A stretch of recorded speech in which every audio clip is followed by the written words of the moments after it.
Title: The Fifth Room. Mira had always known there was something strange about her grandmother's house.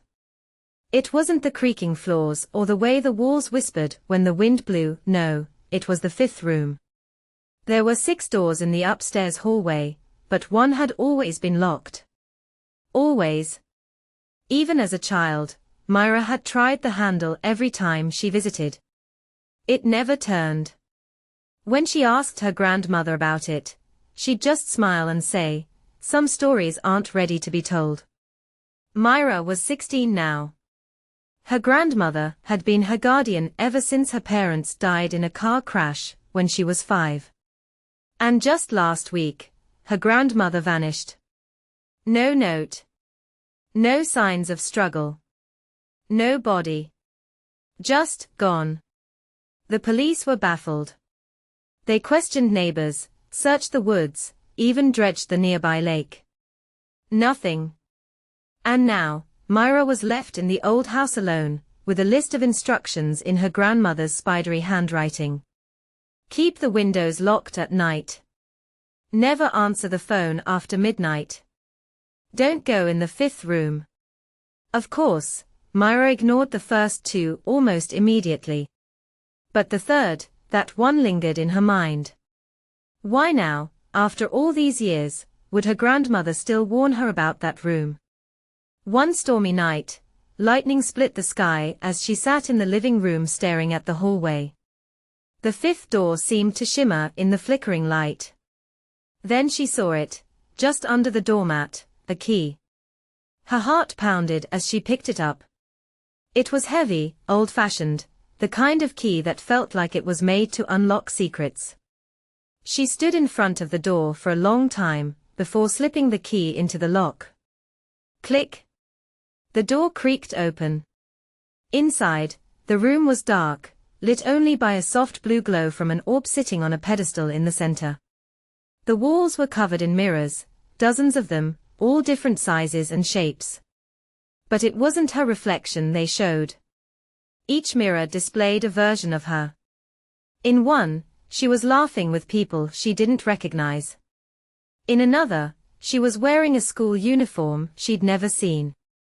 One showed her crying in a dark alley. Another, her dead. The orb pulsed with light. She stepped forward. A soft hum filled the air, and the mirrors shimmered. One mirror flashed and expanded into a window-like portal. Mira leaned in and gasped. It was her grandmother, tied to a chair in a dim room. A man stood behind her, half in shadow. Mira reached out instinctively and was sucked in.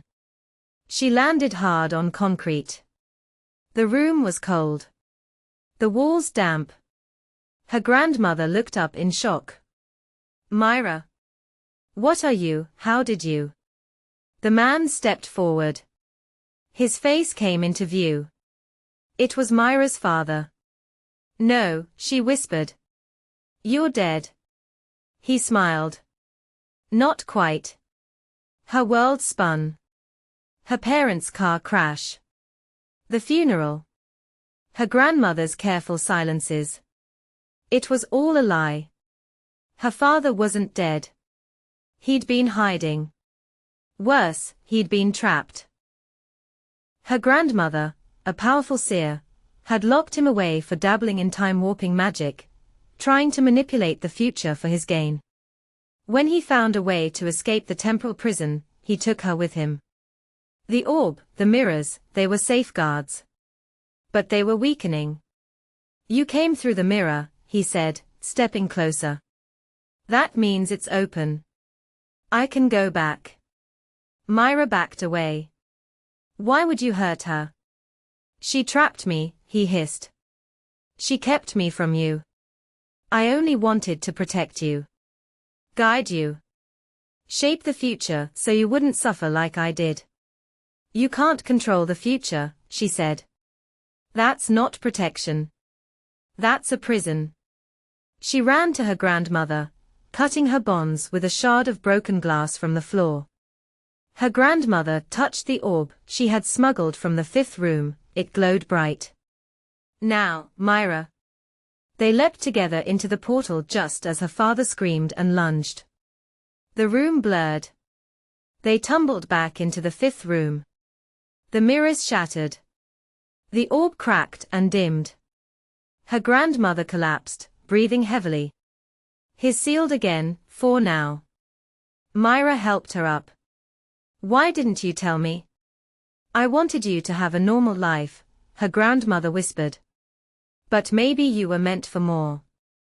Mira looked around the room, at the shattered mirrors, at the smoking orb. Some stories weren't ready to be told. But hers was just beginning.